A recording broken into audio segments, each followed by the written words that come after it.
नमस्कार दोस्तों, welcome back. आप सभी का आज के इस सेशन में बहुत बहुत स्वागत है। तो स्टूडेंट, जैसा कि आप जानते हो आपका CITS एंट्रेंस एग्ज़ाम हो चुका है। तो अब क्या करें, इस एग्ज़ाम के बाद आपको किन बातों का ध्यान रखना है, आपका रिज़ल्ट कब आएगा, रिज़ल्ट के बाद आपको क्या करना है, किस तरह से आपकी काउंसलिंग होगी, क्या क्या आपको काउंसलिंग में सीट्स को किस तरह से आपको चॉइस फिलिंग करना है, उसके बाद आपको कॉलेजेस कैसे अलॉटमेंट होगा, किस तरह से सीट आपकी फिल की जाएगी, इन सब चीज़ों को आज के इस सेशन में हम डिस्कस करने वाले हैं। तो वीडियो में लास्ट तक बने रहना। तो स्टार्ट करते हैं। चलिए देखिए, सबसे पहले तो आपका एग्ज़ाम हो चुका है। उसके बाद अगर हम बात करें क्या DGT आपका आंसर की जारी करेगा, तो स्टूडेंट बहुत सारे एग्ज़ाम ऐसे होते हैं जिनमें एग्ज़ाम होने के बाद आंसर की जारी की जाती है, यानी कि आप अपना स्कोर चेक कर सकते हो कि आपका कितना स्कोर बन सकता है। बट DGT आपको आंसर की जारी नहीं करता, आपको आंसर नहीं मिलेंगे, आंसर की नहीं मिलेगी। डायरेक्ट आपका रिजल्ट डिक्लेयर किया जाएगा, मतलब आपको रिजल्ट का वेट करना है।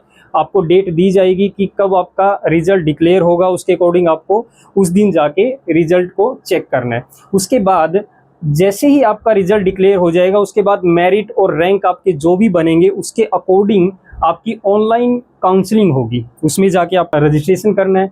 उसके बाद आपको चॉइस फिलिंग करनी है, यानी कि जो आपके NSTI कॉलेजेस हैं, ITOT कॉलेजेस हैं, तो उनकी चॉइसेस आपको फिल करना है। रैंक के बेसिस पे आपको वो NSTI अलॉट की जाएगी, उनमें सीट अलॉट की जाएगी। उसके बाद आपका डॉक्यूमेंट वेरिफिकेशन होगा। जैसे ही आपको सीट अलॉट कर दी जाएगी, उसके बाद आपको आपके ओरिजिनल डॉक्यूमेंट के लिए वेरिफिकेशन के लिए जाना होगा। तो उसके बाद जैसे ही आपको सीट अलॉट होगी, डॉक्यूमेंट वेरिफिकेशन हो गया, उसके बाद आपको इंस्टीट्यूट में जाके रिपोर्टिंग करना होता है और एडमिशन फीस के साथ आपको एडमिशन लेना होता है, और उसके बाद आपका सेशन स्टार्ट हो जाता है। चलो इन सभी चीज़ों को डिटेल में जानते हैं कि क्या क्या होने वाला है। तो सबसे पहले तो देखिए, आपका एग्ज़ाम हो चुका है, तो अब आपका जो रिजल्ट है उसका वेट करना है। और रिजल्ट की जो डेट आपको गिवन है DGT के द्वारा, निम्मी के पोर्टल पे आपको ये डेट गिवन भी है, और आपको जो टेंटेटिव शेड्यूल जो आपको दे रखा है कि काउंसलिंग की डेट कैसी होगी, क्या क्या मतलब कब रहने वाली है, किस राउंड की क्या डेट रहेगी, और रिजल्ट की डेट क्या, ये सारी डेट जो है वो नोटिफिकेशन में आपको गिवन है। इनकी जो PDF है मैं वो लिंक में डिस्क्रिप्शन में आपको दे दूंगा, या फिर आप टेलीग्राम चैनल से भी उनको ले सकते हो, ठीक है। तो सबसे पहले तो आपको ये जानना है कि रिजल्ट कैसे चेक करोगे। जैसे ही 10 जून को 2026 10 जून को आपका रिजल्ट डिक्लेयर कर दिया जाएगा, तो आपको क्या करना है, निम्मी का जो पोर्टल है, ऑनलाइन पोर्टल है, ये सारे जो भी ऑनलाइन काम होते हैं आपके, चाहे वो एंट्रेंस एग्जाम के फॉर्म अप्लाई करने से लेकर लास्ट में जब तक आपका सीट अलॉट होकर आपका एडमिशन नहीं हो जाता, तब तक के जितने भी ऑनलाइन आपके भी जो भी प्रोसेस रहती है, वो सारी निम्मी के पोर्टल पर ही होती है। और इसकी जो आपका वेबसाइट जो है www.nimmionlineadmission.in, ये पोर्टल है। इसका लिंक भी मैं आपको डिस्क्रिप्शन में दे दूंगा, वहाँ पे जाके आप रिजल्ट चेक कर सकते हो। लेकिन वो 10 जून को आपको जो डेट गिवन है उसको आप डिक्लेयर कर दिया जाएगा रिजल्ट। बट ये जो डेट आपको जो भी गिवन होगी ना नोटिफिकेशन में, ये कोई ज़रूरी नहीं है कि ये फिक्स है कि उसी दिन हो जाएगा। कई बार क्या होता है कि आपके रिजल्ट या कोई भी जो भी आपकी प्रोसेस की डेट दे रखी है उसको पोस्टपोन भी कर दिया जाता है। तो कोई ज़रूरी नहीं है यही डेट रहेगी, बट अभी के लिए ये दे रखी है क्योंकि आपका एग्ज़ाम की जो डेट दी गई थी 31 मई, तो आपका एग्ज़ाम सही टाइम पे हुआ है। तो हो सकता है, उम्मीद करते हैं कि आपका रिजल्ट भी सही टाइम पे मिले, और आपकी जो भी काउंसलिंग वगैरह जो भी प्रोसेस होने वाली है वो टाइम टू टाइम होती रहे, ठीक है। उसके बाद जैसे ही आपका रिजल्ट आ जाएगा, आपको इस पोर्टल पे जाना है और आपका रिजल्ट चेक करना है, और आपको अपना स्कोर कार्ड डाउनलोड करना है वहाँ से। अब देखो, जैसे ही ये पोर्टल ओपन करोगे आप, वहाँ पे आपको एक बॉक्स मिलेगा जहाँ पे रिजल्ट दिया मिलेगा, और रिजल्ट पे जब भी क्लिक करोगे तो आपको ये एक पेज ओपन होगा जहाँ पे आपको रजिस्ट्रेशन नंबर और अपना पासवर्ड डाल के सबमिट करके वहाँ से आपका ये जो स्कोर कार्ड है वो डाउनलोड करना है, ओके स्टूडेंट। उसके बाद आपको क्या क्या चेक करना है। जैसे ही आपका स्कोर कार्ड मिल जाएगा आपको, तो आपको 2-3 बातों का ध्यान रखना है। चेक क्या क्या करना है आपको, एक तो टोटल मार्क्स चेक करने हैं कि आपने कितना परफॉर्म किया, कैसा क्या आपका मार्क्स स्कोर रहेगा। उसके बाद ऑल इंडिया रैंक चेक करना है, यानी कि पूरे इंडिया में आपका क्या रैंक है, आपके किस रैंक पे आप हो। उसके बाद कैटेगरीज अगर आपकी है, क्योंकि कैटेगरीज में आपको रिजर्वेशन मिलती है, तो वहाँ पे जाके आप कैटेगरी रैंक भी देखोगे, और ताकि आपको कैटेगरी के अकॉर्डिंग ही आपको सीट मिल सके। उसके बाद ट्रेड रैंक देखोगे आपकी क्या ट्रेड है, उसमें कितनी सीट्स हैं आपके अलग अलग कॉलेज में, तो वो ट्रेड रैंक भी डिपेंड करता है, इस पर भी डिपेंड करता है कि आपको कौन सा कॉलेज अलॉट होगा। ओके, तो जितनी अच्छी रैंक उतना ही अच्छा NSTI कॉलेज मिल जाएगा आपको, उसकी मिलने की संभावना रहेगी। क्योंकि बच्चों अपने इंडिया में जो भी NSTI कॉलेजेस है वो लिमिटेड से है, कुछ बहुत ज़्यादा नहीं है। तो जितना अच्छा कॉलेज, जितने अच्छा रैंक का, जितना अच्छा आपका स्कोर रहेगा उसके अकॉर्डिंग आपको अच्छा कॉलेज मिलेगा, और जितना अच्छा कॉलेज मिलेगा आपकी स्टडी और आपकी जो NSTI का जो कोर्स है उसकी वैल्यू भी उतनी ही अच्छी होगी। ओके, चलिए उसके बाद देखिए, अब जैसे कि आपको स्कोर कार्ड मिल गया है, ठीक है, आपको रैंक पता चल गया है, आपके मार्क्स पता चल गए, तो जो category wise minimum qualification cut off marks होते हैं, ये क्या होते हैं बच्चों, ये आपके कैटेगरी वाइज मिनिमम क्वालिफिकेशन होनी चाहिए, मतलब कम से कम इतने मार्क्स तो होने चाहिए, तभी आप काउंसलिंग में पार्टिसिपेट कर सकते हो, अदरवाइज आप काउंसलिंग ही नहीं करवा सकते। ये आपकी एक्चुअल में कट ऑफ नहीं है जो आपको कॉलेज दिलाएगी, नहीं, वो अलग अलग कॉलेज के अकॉर्डिंग अलग अलग कट ऑफ मिलेगी, लेकिन ये मिनिमम क्वालिफिकेशन है, मतलब कम से कम जनरल को 33 मार्क्स, जनरल कैटेगरी में 33 मार्क्स आपको लेने ही होंगे, तभी आप काउंसलिंग में पार्टिसिपेट कर सकते हो, काउंसलिंग में भाग ले सकते हो। OBC EWS में 29, SC ST और PH में आपके 20 मार्क्स कम से कम होने चाहिए। अगर ये मार्क्स आपके कम से कम हैं तभी आप काउंसलिंग के लिए एलिजिबल हो। अगर ये मार्क्स, इससे कम मार्क्स आपके, तो आप काउंसलिंग ही नहीं करवा सकते, यानी कि उसके बाद आपका कोई रोल नहीं रहेगा। अगर आपके मार्क्स इससे कम होंगे तो एक तरह से आप उस पेपर में फेल हो चुके हो, मतलब आपको एडमिशन किसी भी हालत में नहीं मिलेगा।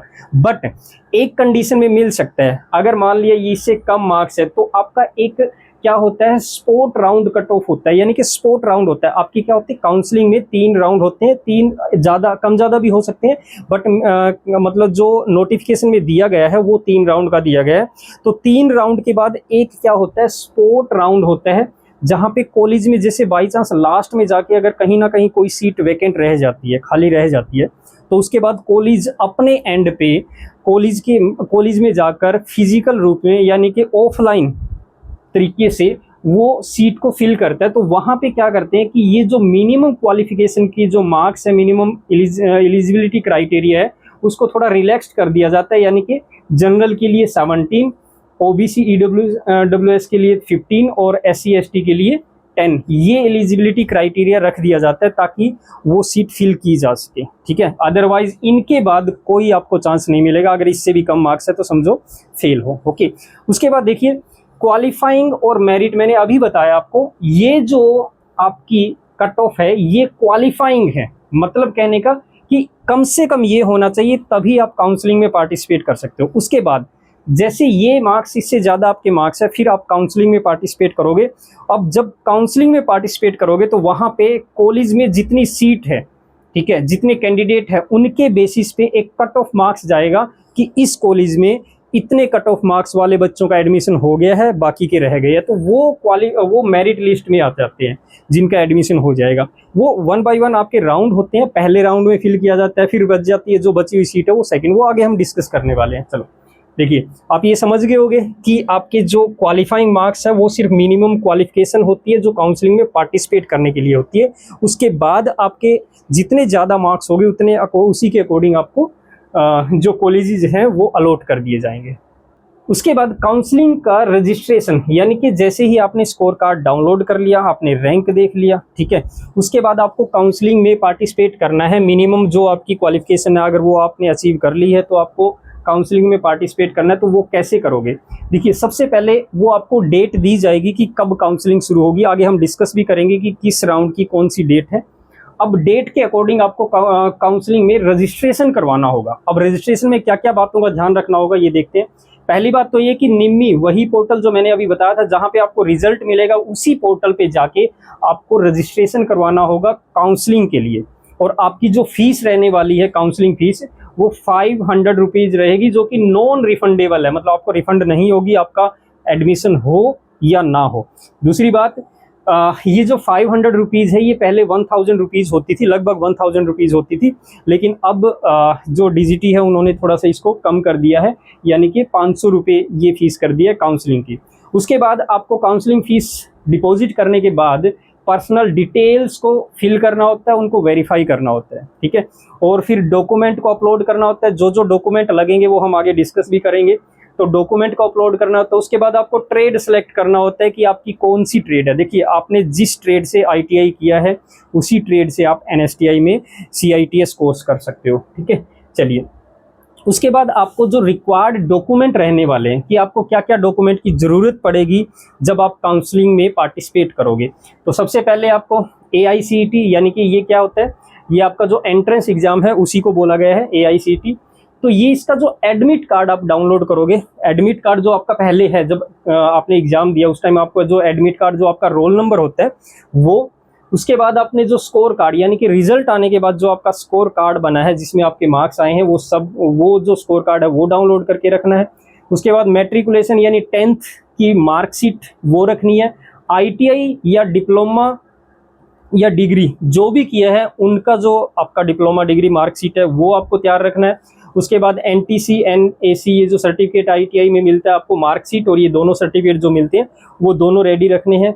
आधार कार्ड, कैटेगरी सर्टिफिकेट, अगर कोई कैटेगरी से बिलोंग कर रहा है तो category certificate, residence certificate, EWS PH यानी कि फिजिकल हैंडीकैप, ये सभी जो आपके सर्टिफिकेट होते हैं, अगर आप इन कैटेगरीज से बिलोंग करते हो तो ये सर्टिफिकेट भी रेडी रखना है। पासपोर्ट साइज फोटो और सिग्नेचर, ये डॉक्यूमेंट है जो मैंडेटरी रहेंगे आपके लिए, तो इन डॉक्यूमेंट को तैयार रखना, अभी से रेडी करवा लो। अगर कोई डॉक्यूमेंट आपके पास नहीं भी है तो उनको रेडी करवा लो, क्योंकि इन सभी डॉक्यूमेंट की वेरिफिकेशन होगी। ओरिजिनल डॉक्यूमेंट लगेंगे, मतलब अभी जब आपको अपलोड करने हैं तो उनकी फोटोकॉपी अपलोड करनी है, बाद में जब डॉक्यूमेंट वेरिफिकेशन होगी तब आपको क्या करना है, उनको ओरिजिनल दिखाना है, ठीक है।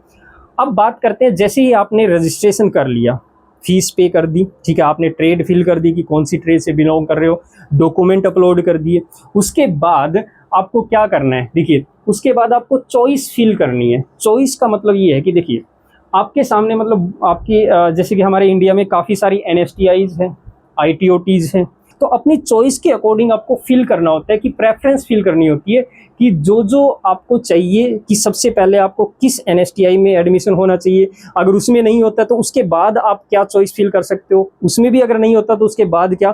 तो इस तरह से आपको 1 by 1, 1 2 3 4 इस तरह से आपको प्रेफरेंस फिल करनी होती है। इनकी NSTIs की प्रेफरेंस यानी कि चॉइसेस फिल करनी होती है। उसके अकॉर्डिंग 1 by 1 जैसे ही सीट आपको वैकेंट मिलेगी आपके रैंक के अकॉर्डिंग, वो आपको NSTI अलॉट कर दी जाएगी, ठीक है। चलिए, अब बात करते हैं जो काउंसलिंग राउंड्स हैं, इनका आपको ध्यान रखना है, अच्छे से इसको समझ लीजिए।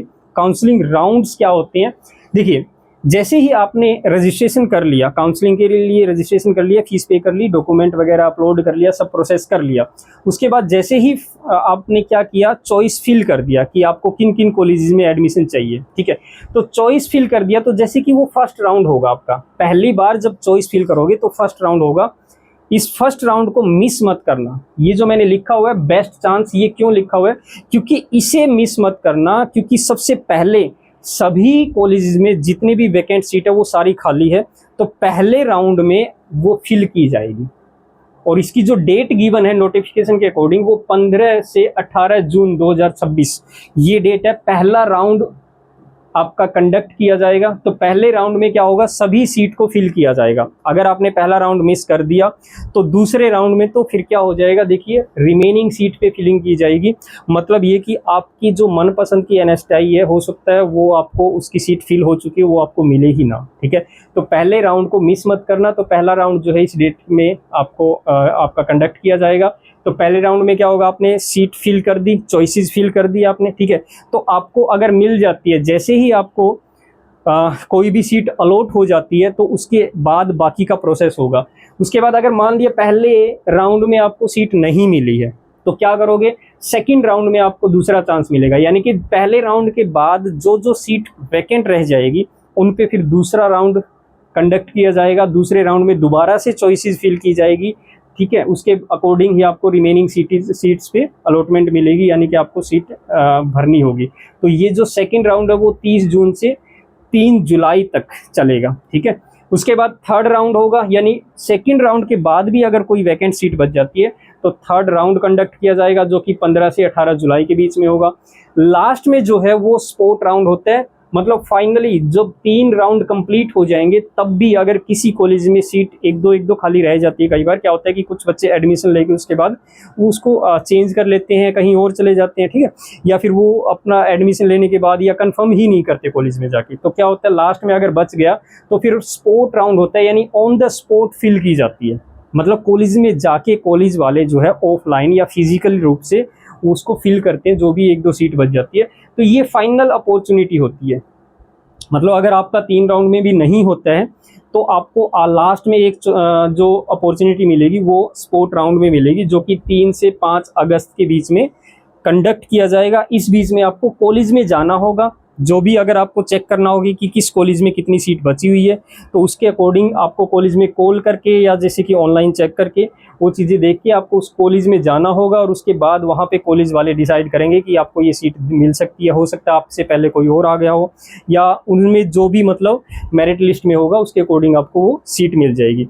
अब देखिए ये जितने भी राउंड होंगे ना, इन राउंड में जैसे मान लिया आपका फर्स्ट राउंड में नहीं हुआ, सेकंड राउंड में आपको सीट मिल गई, कि सेकंड राउंड में आपको एक सीट मिल गई किसी भी एनएसटीआई में, तो उसके हर एक राउंड के बाद जितने भी स्टूडेंट को जो जो सीट मिलेगी उसके बाद ट्रांसफ़र राउंड होता है। ट्रांसफ़र राउंड का मतलब क्या, कि जैसे ही आपको मिल गई राउंड में सीट मिल गई, ठीक है, उसके बाद आपको हो सकता है कि आप दूसरे कॉलेज में ट्रांसफ़र करवाना चाह रहे हो। मतलब आपको जैसे कि नोएडा में सीट मिल गई लेकिन आप मुंबई जाना चाह रहे हो, तो आपको ये चेक करना होगा कि वहाँ पे मुंबई वाले एनएसटीआई में सीट अगर वैकेंट है तो आप ट्रांसफ़र करवा सकते हो वहाँ पे, ठीक है। तो ये जो ट्रांसफ़र राउंड होगा, इंस्टीट्यूट चेंज करने का जो ऑप्शन होगा वो अगर अवेलेबल है तो हर एक राउंड के बाद आप ये इसका भी फ़ायदा उठा सकते हो कि ट्रांसफ़र करवा सकते हो अपनी मनपसंद एनएसटीआई में, ठीक है।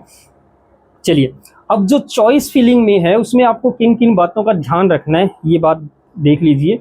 देखिए सबसे पहले तो जो आपकी ड्रीम एनएसटीआई है, यानी कि आपको कौन सी एनएसटीआई सबसे अच्छी लग रही है, कि आप किस एनएसटीआई में आप अपना कोर्स करना चाहते हो, तो वो जो ड्रीम एनएसटीआई है सबसे पहले नंबर पे जो चॉइस है, पहली जो चॉइस है उसमें वो फिल कीजिए, ठीक है। मैक्सिमम चॉइसेस फिल कीजिए, यानी कि जितनी ज़्यादा हो उसके चॉइसेस फिल कीजिए। मतलब ये नहीं है कि 2-3 एनएसटीआई जैसे आप चाहते हो कि ये एनएसटीआई में मिल जाए या इसमें मिल जाए, इसमें इस तरह से 4-5 एनएसटीआई भर दी उसके बाद छोड़ दो, नहीं। आपको एडमिशन तो लेना ही है ना, चाहे भले ही अगर आपकी मनपसंद एनएसटीआई में ना मिले तो कहीं ना कहीं तो मिलेगा, आपका कोर्स तो कंप्लीट हो जाएगा, 1 साल की ही तो बात है। तो हमें क्या करना है, जितनी हो सके वो चॉइसेस फिल करनी है। जितनी भी एनएसटीआई है कोशिश करो कि लगभग सभी एनएसटीआई की चॉइसेस फिल कर दो। बस ये रखो कि जो आपको नज़दीक पड़े या जो आपको कंफर्ट फील हो कि इस एनएसटीआई में हमें एडमिशन लेना है, तो उन एनएसटीआई को ऊपर प्रेफरेंस में रखो, सबसे ऊपर रखो, बाद में सभी को भर दो, ठीक है। लास्ट डेट का इंतज़ार ना करें, यानी कि जैसे कि आपको जो भी राउंड वगैरह गिवन है यहाँ पे, जैसे एनएसटीआई के राउंड 1 राउंड 2, तो जैसे ही आप फिल कर रहे हो 15 तारीख से 18 तारीख तक ये जो फर्स्ट राउंड चलेगा, तो इसमें 18 तारीख का वेट मत करना, 15 तारीख को ही अपनी काउंसलिंग में चॉइस वगैरह फिल कर देना, डॉक्यूमेंट अपलोड कर देना। तो इन बातों का ध्यान रखना क्योंकि ये चीज़ें बहुत ज़रूरी है बच्चों, ठीक है।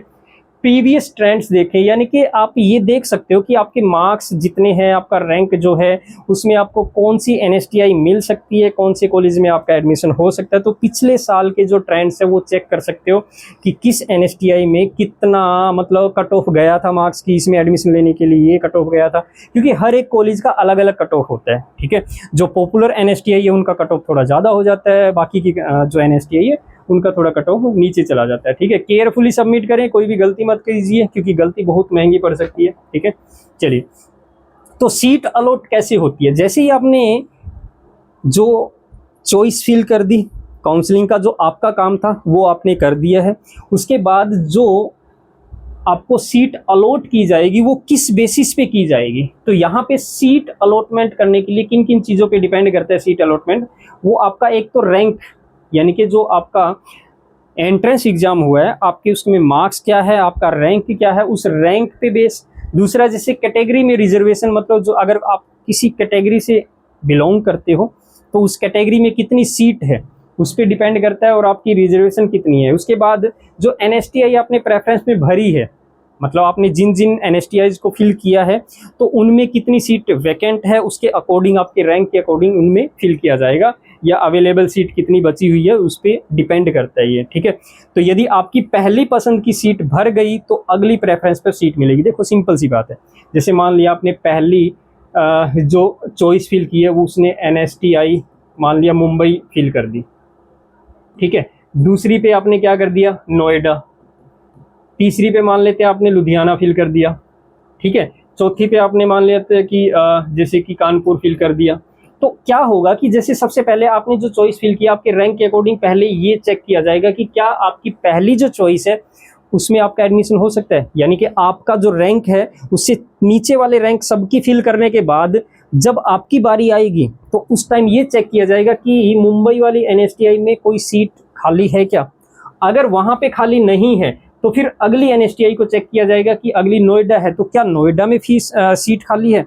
अगर उसमें भी नहीं है तो फिर अगली को चेक किया जाएगा। तो इससे 1 बाय 1 क्या होगा, जो आपकी टॉप में होगी सबसे पहले वहां से स्टार्ट किया जाएगा।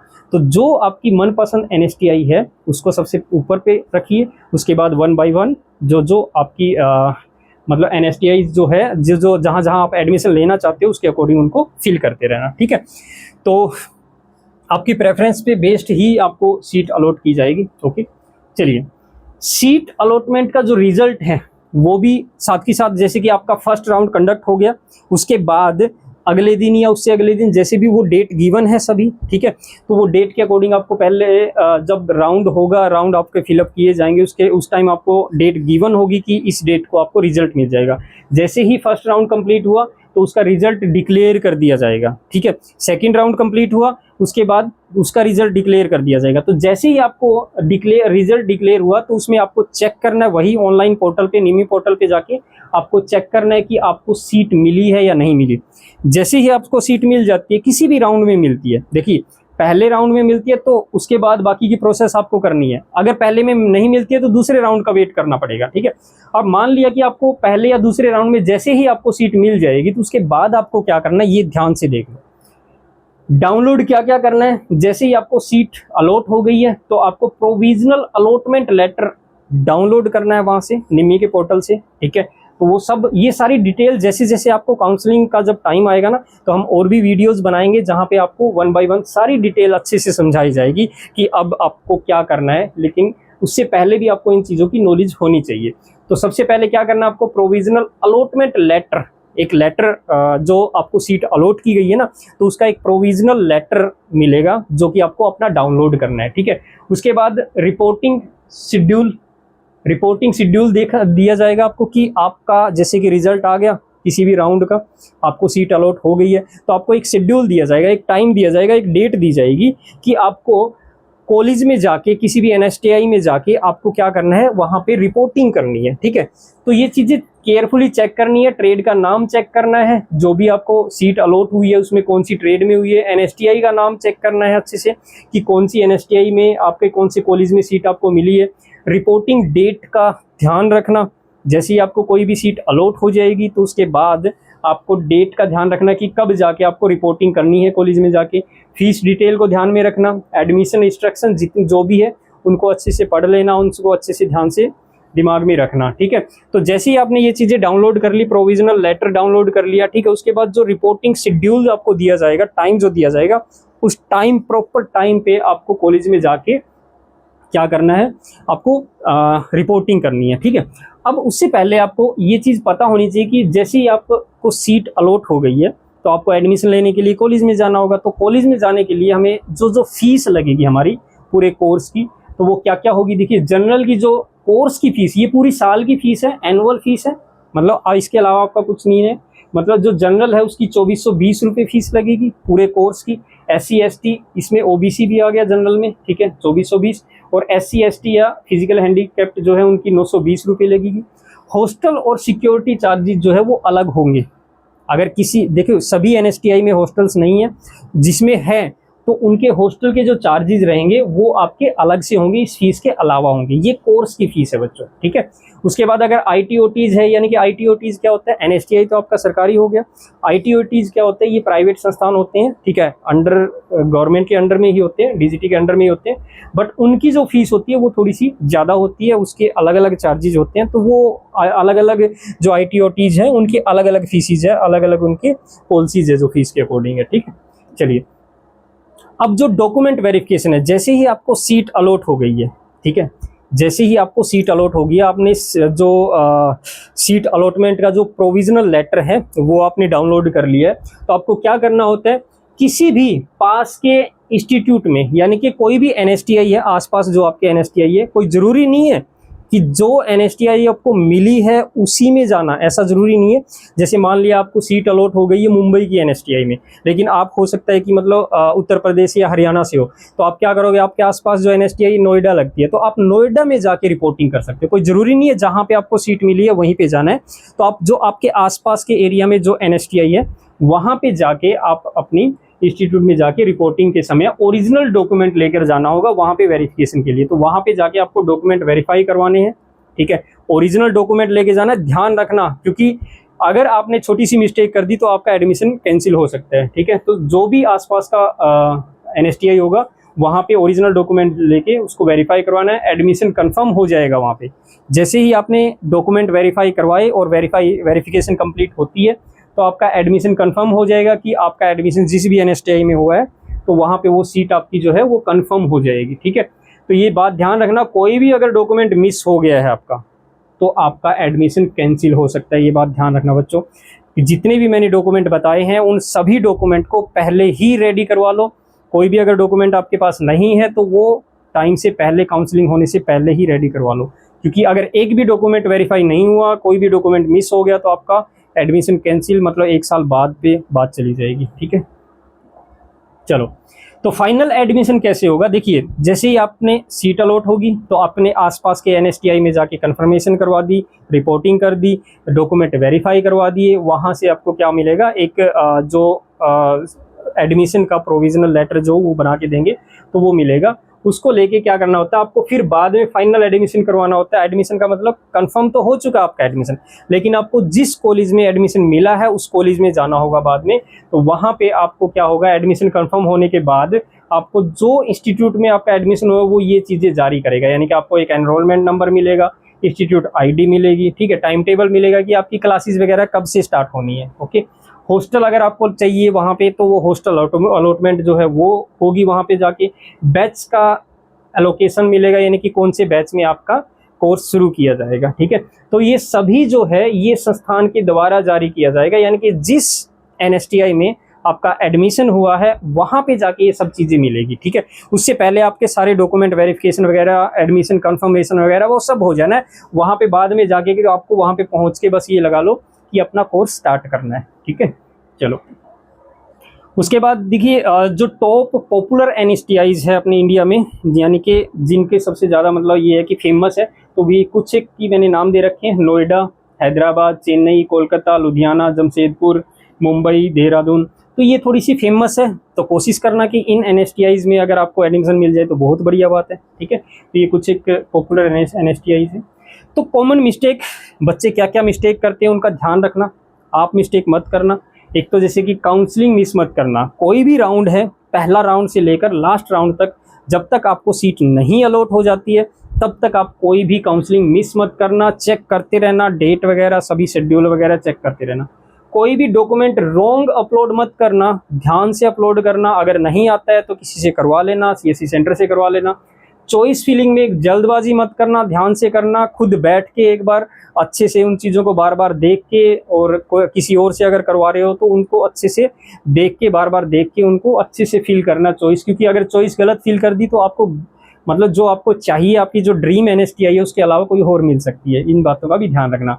फीस जो है वो टाइम से भरना, अगर फीस की डेट चली गई तो आपका एडमिशन कैंसिल नहीं होगा। रिपोर्टिंग डेट का डेट जो है वो मिस मत करना।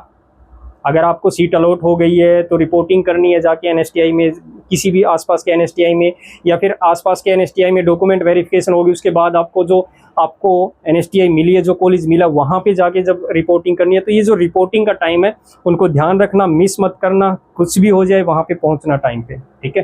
तो ये इन बातों का थोड़ा ध्यान रखना।